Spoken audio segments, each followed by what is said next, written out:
Hello everyone, welcome to उगिप classes. आज के इस वीडियो में कक्षा 10 के हिंदी विषय के मॉडल पेपर को हल करने वाले हैं, जो कि आपके 2024 के बोर्ड एग्जाम के लिए बहुत ही इंपॉर्टेंट होने वाला है। जो कि आपका बोर्ड एग्जाम 22 फरवरी को हिंदी का पेपर होने वाला है, उसी के लिए बहुत ही इंपॉर्टेंट है। आज का ये मॉडल पेपर आपके बोर्ड एग्जाम के लिए रामबाण साबित होने वाला है। तो चलते हैं, वीडियो को स्टार्ट करते हैं। बहुत ही इंपॉर्टेंट है। तो आप यहाँ पर देख सकते हैं, आपका 15 मिनट पढ़ने के लिए दिया जाता है, ताकि आप प्रश्न पत्र को अच्छी तरह से समझ सके कि उसमें क्या दिया हुआ है। और इसको दो भागों में विभाजित किया हुआ अ और ब में। और आपको यहाँ पर देख सकते हैं OMR सीट मिलेगी, जिसमें आपको नीले और काले बॉल पॉइंट से गोले उसमें पूर्ण रूप से भरना है। OMR सीट आपको दिया जाएगा। यहाँ पर देख सकते हैं, पहला क्वेश्चन आपके सामने दिया हुआ कि बाबू गुलाब राय की किस युग के लेखक हैं। यहाँ पर देख सकते हैं, पहला क्वेश्चन बहुत ही इंपॉर्टेंट है। यह क्वेश्चन आपके एग्जाम में आने ही आने वाला है।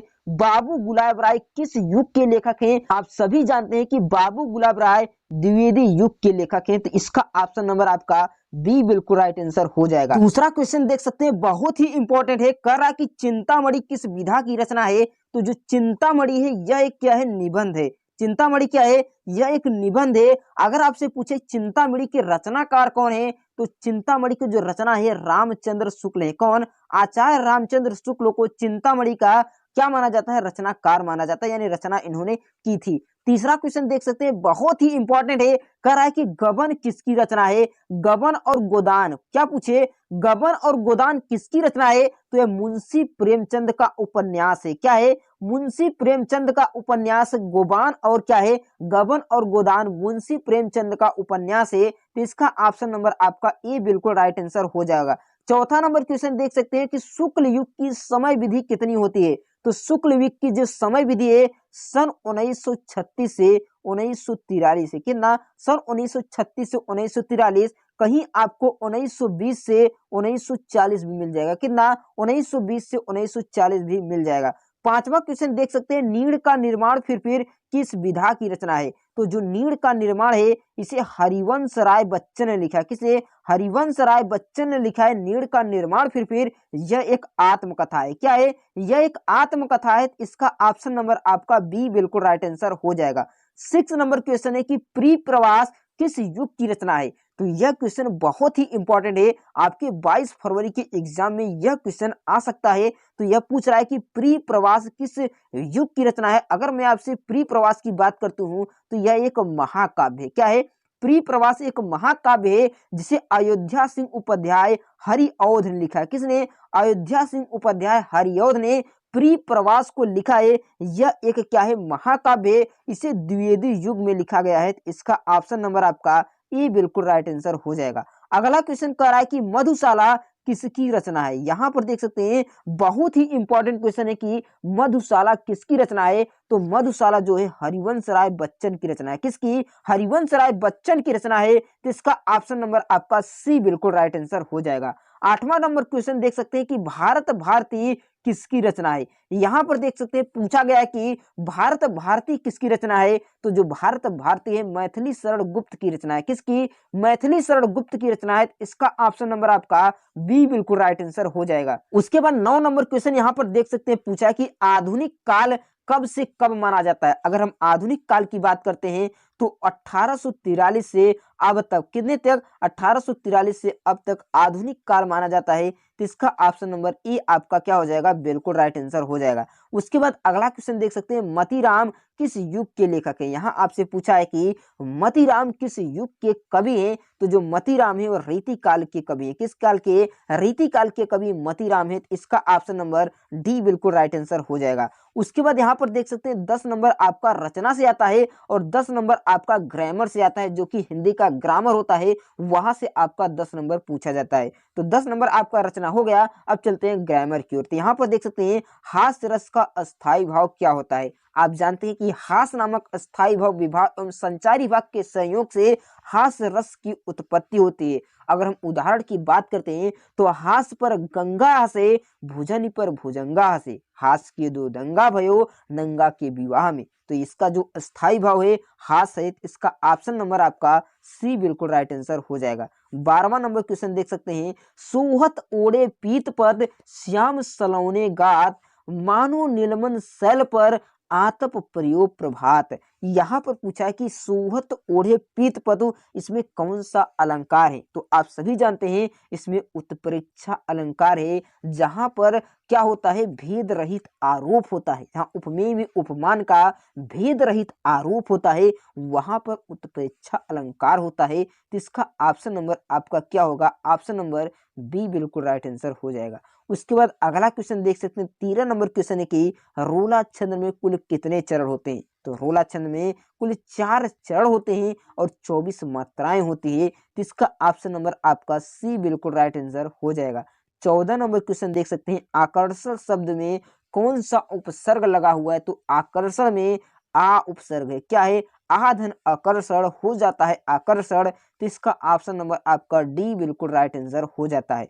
15 नंबर क्वेश्चन है कि रचना के आधार पर वाक्य कितने प्रकार के होते हैं? तो रचना के आधार पर वाक्य 3 प्रकार के होते हैं। एक होता है साधारण वाक्य, और एक होता है मिश्रित वाक्य, और एक होता है कॉम्प्लेक्स वाक्य यानी जटिल वाक्य। उसके बाद देख सकते हैं अगला क्वेश्चन है कि पीताम्बर में कौन सा समास है? पीताम्बर में कौन सा समास है? तो पीत धन अंबर हो जाता है पीताम्बर। इसमें बहुब्रीहि समास है। कौन सा? बहुब्रीहि समास है। तो इसका ऑप्शन नंबर आपका सी बिल्कुल राइट आंसर हो जाता है। 17 नंबर क्वेश्चन है कि आंसू का तत्सम रूप क्या होता है? तो आंसू का जो तत्सम रूप होता है अश्रु होता है। क्या होता है? अश्रु होता है। तो इसका ऑप्शन नंबर आपका ए बिल्कुल राइट आंसर हो जाएगा। नेक्स्ट क्वेश्चन देख सकते हैं, कर्तृवाच्य में किसकी प्रधानता होती है? कर्तृवाच्य में कर्ता की प्रधानता होती है। इसका ऑप्शन नंबर आपका ए बिल्कुल राइट आंसर हो जाएगा। उसके बाद आपको इसका विभक्ति लिख लेना है, और निम्नलिखित में से सर्वनाम क्या है? तो सर्वनाम आप जानते हैं वह क्या है? सर्वनाम है। इसका ऑप्शन नंबर आपका सी बिल्कुल राइट आंसर हो जाएगा। अब उसके बाद देख सकते हैं यहाँ पर वर्णात्मक प्रश्न दिया है, जिसमें से आपको 6 नंबर मिलने वाले हैं। यहाँ पर कह रहा है गद्यांश पर आधारित 3 प्रश्नों का उत्तर देना है। गद्यांश दिया हुआ है कि यह कोई बात नहीं कि एक स्वभाव और रुचि वाले लोगों में मित्रता हो सकती है। समाज में विभिन्नता को देखकर लोग एक दूसरे से आकर्षित होते हैं, और जो गुण हम में नहीं होते, यानी जो गुण हम में नहीं होते हैं, हम चाहते हैं कि कोई ऐसा मित्र मिले जिससे गुण हो, जिसमें एक गुण हो। चिंताशील बात यह है कि मनुष्य प्रफुल्लित चित्त का साथ ढूंढता है, निर्बल बलि का, धीर उत्साही का, उच्च आकांक्षा वाला चंद्रगुप्त युक्ति और उपाय के लिए चाणक्य का मुंह ताकता है, नीति विशारद अकबर मन बहलाने के लिए बीरबल की ओर देखता है। यहाँ पर देख सकते हैं इसका संदर्भ लिखना है। तो आप जानते हैं इसका संदर्भ क्या होगा? यह पाठ मित्रता से लिया गया है। किसने लिया है? आचार्य रामचंद्र शुक्ल द्वारा लिखी गई है। उसके बाद यहाँ पर गद्यांश का रेखांकित, इसकी व्याख्या लिखिए, और समाज की विभिन्नता को देखकर इसको आकर्षित होते हैं, इसके बारे में आपको लिखना है। उसके बाद यहाँ पर देख सकते हैं, हे भगवान, तब तक के लिए इसकी आपको क्या करना है? दोनों में से एक की आपको क्या करना है? संदर्भ सहित व्याख्या लिख देना है। उसके बाद देख सकते हैं दिया हुआ कि चरण कमल बंदो हरिराई, जाकी कृपा पगु गिरी लाहो, अंधी को सब सी दर्शाई, बाहरी सुन गुण पंग बोले, रंग चले सिर छत्र धराई। यह जो कि पद से लिया गया। कहाँ से? पद से लिया गया है, वो भी सूरदास नामक पाठ। किसे? पद पाठ से, जिसे सूरदास ने लिखा है। इसका आप संदर्भ इस तरह से करके इसका आपको क्या करना है? व्याख्या कर लेना है। उसके बाद देख सकते हैं यहाँ पर आपने दिया हुआ संस्कृत का गद्यांश देना है, जो कि आपके लिए बहुत ही इंपॉर्टेंट है। 5 नंबर का आपका संस्कृत का गद्यांश आता ही आता है, 2 आएगा, एक का आपको अनुवाद लिखना है। यहाँ पर देखिए, एषा नगरी भारत संस्कृते संस्कृतम भाषा अस्यम केंद्र स्थलम अस्ति, इतम एवं संस्कृतम वांगमस्यपम संस्कृते से आलोकम सर्वोत्तम प्रसन्न मुगल युवराजम दारासिको आगत्रम भारती दर्शनम शस्त्राम अध्ययनम अकोर्तो सतीता ज्ञानेम प्रभावित अभूत येत तेन उपनिषदम अनुवादम पारसी भाषया करद। दोनों में से एक का क्या करना है? आपको अनुवाद करना है। उसी प्रकार यहाँ पर देख सकते हैं पद से दिया है, 5 नंबर यहाँ से आपको मिल जाएगा। मान हित्वा प्रियो भवति, क्रोधम हित्वा न सोचति, काम हितत्वार्थान भवति, लोभम हित्वा सुखी भवति। या तो सर्वे भवन्तु सुखिनम, सर्वे सन्तु निरामया, सर्वे भद्राणि पश्यन्तु, मां कस्य दुख भाग भवेत। दोनों में से एक का आपको क्या करना है? अनुवाद लिखना है। यहाँ पर देख सकते हैं। उसके बाद है कि अपने पाठ से खंडकाव्य के आधार पर आपको किसी का एक उत्तर दीजिए। आपको अपने खंडकाव्य के आधार पर उत्तर देना है। जो भी आपका जिला हो, अपने जिले के अनुसार आपको खंडकाव्य लिखना है। जैसे कि हमारे जिले की बात करते हैं, तो हमारे जिले में होता है तुमुल खंडकाव्य। क्या होता है? तुमुल खंड काव्य, इन दोनों में से एक का आपको उत्तर देना होता है। या तो आप तुमुल खंड काव्य के आधार पर लक्ष्मण का चरित्र चित्रण दीजिए, या तो तुमुल खंड के आधार पर राम विलाप और सौमित्र के उपचार के कथा का उपक्षेप में क्या करना है, संक्षेप में लिखना है। 6 नंबर क्वेश्चन देख सकते हैं, आपका 5 नंबर है।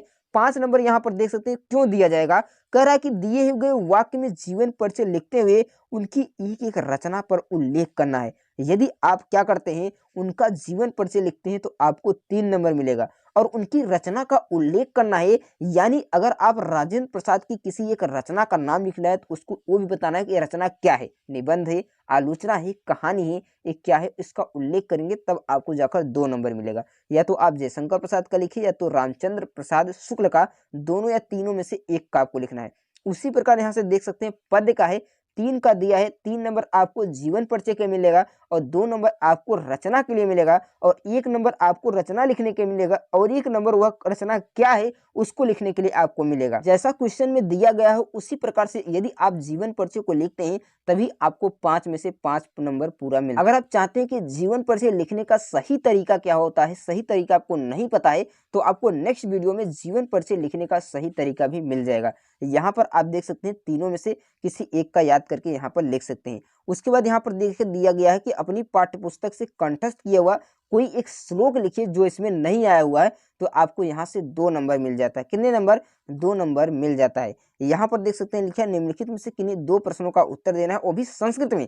भारतीय संस्कृत मूलम किस अस्ति, इसको लिख लीजिए। या पुराज ख आसित चंद्रशेखर आसित वीर केन केन पूजते, 2 में से आपको इन चारों में से 2 का उत्तर देना है। उसके बाद आपको निबंध लिखना है, या तो आप पर्यावरण संरक्षण पर लिखिए, आतंकवाद पर, जनसंख्या लाभियान पर, या नारी संस्करण पर, दोनों यानी 4 में से एक पर आपको क्या करना है, निबंध लिखना है। उसके बाद 10वां नंबर क्वेश्चन है जहां से आपको 4 नंबर मिलने वाला है। आपको यहाँ से आपको पत्र लिखना है, अपनी विशेष रुचि का उल्लेख करते हुए अपने मित्र को पत्र लिखिए, अथवा उत्तर मध्य रेलवे को एक शिकायती पत्र लिखिए, इसमें टिकट निरीक्षक द्वारा किए गए अभद्र व्यवहार का उल्लेख किया गया है। तो यह आपका मॉडल पेपर था जो यूपी एमएसपी ने 2024 में लॉन्च किया है। इसी प्रकार आपका पेपर सेम टू सेम डिक्टो क्वेश्चन पेपर आने वाला है, इसी पैटर्न पर क्वेश्चन आएगा। तो आपको अपनी तैयारी इसी पैटर्न के आधार पर अच्छी से तरह से करनी है ताकि आप अपने एग्जाम में फोड़ कर आए। मैं मिलता हूं आपके इसी तरह के एक धांसू वीडियो के साथ, तब तक के लिए गुड बाय।